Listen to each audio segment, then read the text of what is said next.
Bonjour les amis, bienvenue dans cette vidéo. Aujourd'hui donc des crêpes avec une petite compotée de pommes.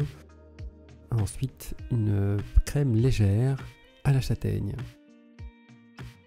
Voilà donc des goûts discrets, légers et subtils. Allez, c'est parti, on y va.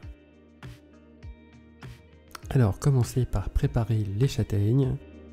J'en ai pris environ 30-50 grammes, vous mettez en fait la quantité que vous voulez. Et préchauffer le four à 200 degrés pour pouvoir les cuire environ 40 minutes. Surveillez à partir d'une demi-heure, ça dépend des châtaignes, ça dépend si elles sont plus ou moins dures. Donc je vous conseille une demi-heure et puis de tester au cours de cuisson pour avoir des marrons qui soient pas trop durs du fait que s'ils sont trop cuits. Une fois que donc c'est en place, on s'occupe de la pâte à crêpes avec pour commencer la gousse de vanille, la fendre donc en son centre, dans le sens de la longueur évidemment, et ensuite donc on vient gratter et on verse notre vanille dans le saladier. Ensuite, ajoutez les œufs et battez-les de manière à avoir quelque chose d'homogène.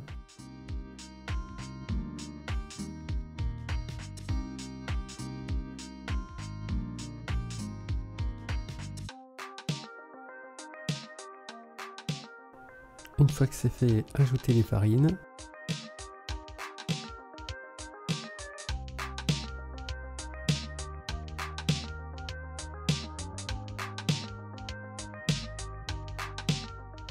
Voilà, et on mélange bien. Alors j'ai déjà parlé de recettes de crêpes, le principe reste le même, en faisant un temps pour temps liquide solide.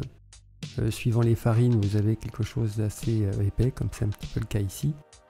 Et un peu trop, donc là je vais rajouter l'eau. Voilà, je cherche pas à défaire les grains pour le moment, je cherche la bonne texture. C'est pourquoi j'ai pas mis toute l'eau d'un coup, j'y vais progressivement. Voilà, et donc là il va y avoir un liquide épais. Donc même chose encore, hein, le gluten ne doit pas être activé pour éviter que nos crêpes rétrécissent à la cuisson. Vous pouvez les cuire tout de suite, c'est ce que je fais d'ailleurs, hein, ça ne rétrécit pas du fait que le gluten n'est pas activé, c'est-à-dire que ça ne devient pas élastique. Voilà, si des fois vous apercevez que les crêpes rétrécissent, à ce moment-là, attendez un petit peu. C'est variable, hein, c'est 1 heure à 2 heures, ça dépend. Mais en faisant de cette manière, on gagne du temps.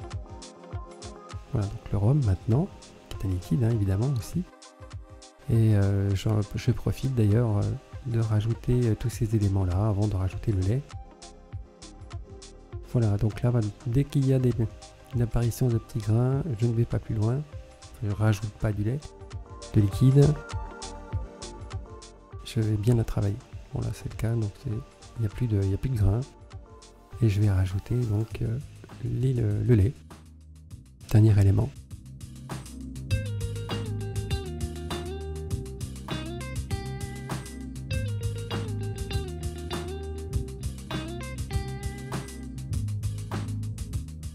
Voilà, une fois que ça se détend, vous pouvez rajouter plus ou moins vite le reste.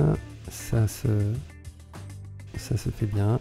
Donc là on a une pâte à crêpes qui est un petit peu plus fluide que la pâte à crêpes classique. Donc méfiez-vous à la cuisson, elles sont un petit peu plus fragiles. Elles ont tendance un petit peu à se déchirer. Donc voilà, il faut y aller délicatement. Et ensuite donc notre beurre. On met un petit peu de beurre hein, pour éviter de mettre de l'huile dans le fond de la poêle.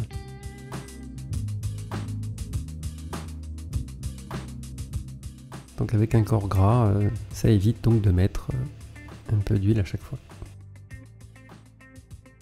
Voilà, voilà c'est lisse, pas de grains. Je la mets de côté. Et c'est parti pour les crêpes. Voilà, donc on a une jolie couleur, hein, c'est un petit peu plus foncé hein, du fait de la farine de châtaigne. Je Je vous conseille de la goûter comme ça. C'est assez discret en fait comme goût. Voilà, on sent qu'elle est un petit peu plus fragile. Voilà, alors maintenant on fait partir la crème, donc sans sucre, hein. C'est pas une chantilly qu'on fait, c'est une crème fouettée. Et pendant que ça tourne, on fait la compotée de pommes avec donc les pommes, le sucre, le beurre, et vous cuisez 5 minutes. Voilà, l'alcool de pommes vertes, ou un autre alcool, hein, un peu du calvados. Le tout, c'est de mettre quelque chose qui est en rapport avec la pomme. Voilà, en accéléré, donc on a notre crème fouettée qui est prête, que je vais réserver au frais.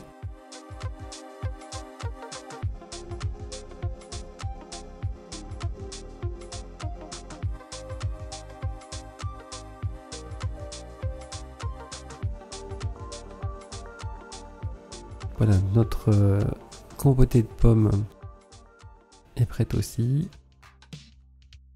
Je vais la réserver dans un bol. Et pour qu'elle refroidisse un petit peu plus vite, je vais l'étaler sur les bords et au frais. Aucun mélange à chaud, hein, ça fait retomber notre crème, donc c'est à éviter. Voilà, pour que tout soit froid. Alors, nos châtaignes sont prêtes. Puis enlever la coquille, les couper en petits morceaux. Voilà, comme ça fait sous la dent un petit craquant qui est, enfin craquant moelleux plutôt, qui est très sympa, avec les pommes. Voilà, une fois que nos éléments sont prêts et refroidis, et ben on va passer au mélange. Donc d'abord un premier mélange avec la crème de marron qui est un liquide épais. Et donc la règle de base, hein, comme d'habitude, c'est d'alléger notre produit de départ. Ainsi, ça sera plus facile à mélanger avec le reste. Ça retombe moins, voilà, tout simplement. Comme ça retombe moins, ben, ça reste le plus léger possible. Donc pas d'adjonction de sucre, il y a suffisamment de sucre dans la crème de marron.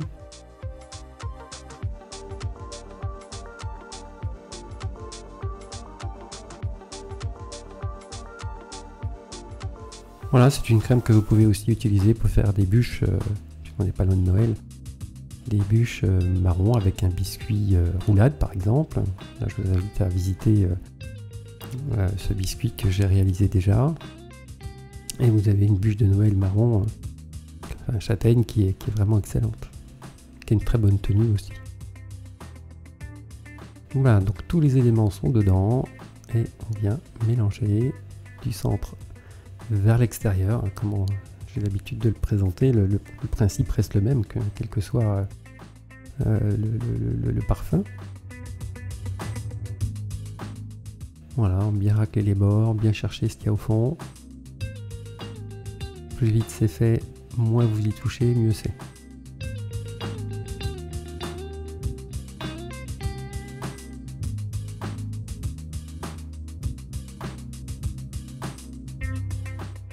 Donc ensuite, il ne reste plus qu'à prendre les crêpes, mettre la garniture au centre.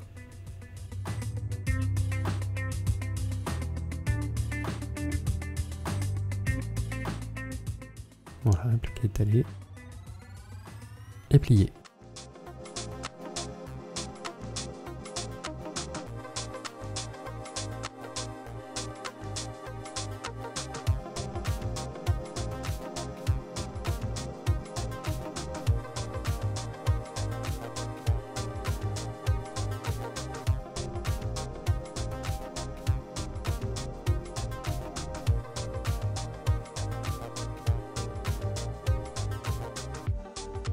Et en décoration, un petit peu de crème sur le dessus. J'ai ajouté une châtaigne entière. Voilà, c'est simple.